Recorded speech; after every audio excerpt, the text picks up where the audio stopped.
स्वागत है आप सभी का R1 न्यूज में। मैं आपके साथ साबिर मुकाशी। लैंगिक प्रताड़ना मामले में जेल से बाहर आए पूर्व प्रधानमंत्री के बेटे HD रेवन्ना। बेंगलुरु के जनप्रतिनिधि कोर्ट ने 2 दिन पहले पूर्व प्रधानमंत्री के बेटे HD रेवन्ना को शर्तों के साथ जमानत पर जेल से बाहर निकाल दिया है। बताया जा रहा है कि रेवन्ना को पिछले 1 हफ्ते से परप्पन आगरा जेल में बंद कर रखा गया था। रेवन्ना और उनके संसद बेटे प्रज्वल पर लैंगिक प्रताड़ना करने का आरोप लगाया गया था। उस मामले को लेकर रेवन्ना को जेल में बंद कर रखा गया था, तो कल उन्हें जनप्रतिनिधि अदालत ने जमानत देकर रिहा कर दिया है। जेडीएस के कार्यकर्ताओं ने रेवन्ना को जेल से बाहर निकालने के बाद धूमधाम से स्वागत करते हुए राज्य सरकार के खिलाफ आक्रोश व्यक्त करते दिखाई दिए।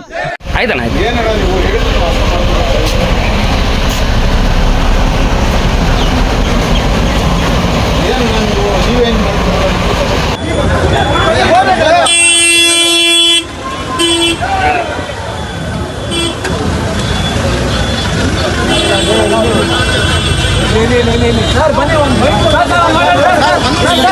बिड़ी सर होगಲ್ಲ सर रेडी सर आಚೆ ಬಿಡ್ತಾ ಬಿಡ್ರಿ ಆಚೆ ಬಿಡ್ತಾ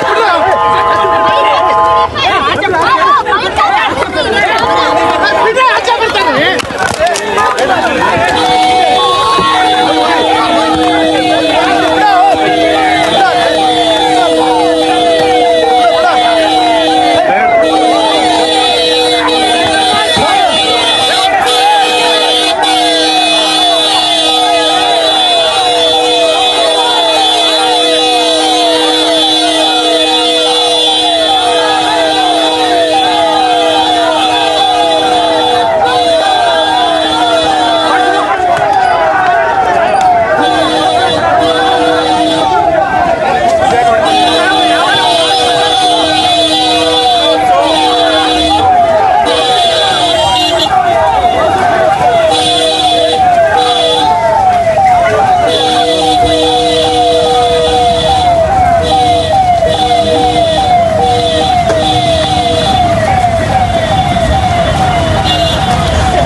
HD ರೇವಣ್ಣಕ್ಕೆ HD ರೇವಣ್ಣಕ್ಕೆ ಗೌಡರ ಗೌಡ ಗೌಡರ ಗೌಡ ಎಲ್ಲೆಲ್ಲಿ ಕೇಳಿ ದಿಲ್ಲಿ ಕೇಳಿ HD ರೇವಣ್ಣಕ್ಕೆ HD ದೇವೇಗೌಡರಿಗೆ HD ದೇವೇಗೌಡರಿಗೆ ಮಣ್ಣಿನ ಮಗ HD ದೇವೇಗೌಡರಿಗೆ ಸಾಹೇಬ್ರೆ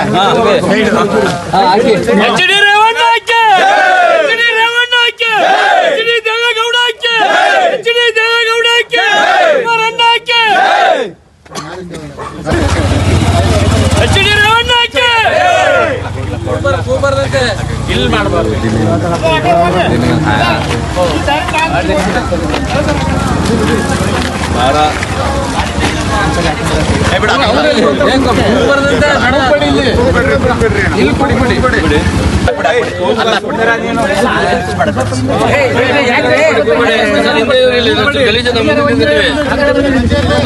ಟಿವಿ ಮಾಧ್ಯಮದವರಿಗೆ ನಮಸ್ಕರಿಸುತ್ತಾ ಇವತ್ತೇನು ಮಾನ್ಯ ರೇವಣ್ಣ ಸಾಹೇಬರಿಗೆ ಬೇಲ್ ಸಿಕ್ಕಿರ್ತಕ್ಕಂಥದ್ದು ನಮ್ಗೆಲ್ರಿಗೂ ಕೂಡ ಹಾಸನ ಜಿಲ್ಲೆಯ ಜನತೆಗೆ ತುಂಬ ಸಂತೋಷ ಆಗಿರ್ತಕ್ಕಂಥ ವಿಚಾರ.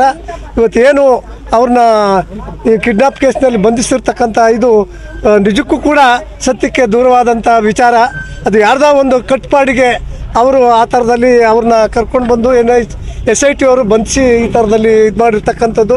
ಆ ವಿಚಾರದಲ್ಲಿ ಯಾವುದೇ ಕೂಡ ರೇವಣ್ಣ ಸಾಹೇಬರಲ್ಲಿ ತಪ್ಪು ಎಸಗಿಲ್ಲ ಅಂಥೇಳಿ ನಾವು ಇಡೀ ನಮ್ಮ ತಾಲೂಕು ಜಿಲ್ಲೆಯವರು ಕೂಡ ನಾವು ಒತ್ತಾಯ ಮಾಡ್ತೀವಿ. ರೇವಣ್ಣವ್ರದ್ದು ಇದರಲ್ಲಿ ಯಾವುದೇ ಥರದ ತಪ್ಪುಗಳು ಕಾಣ್ತಾ ಇಲ್ಲ.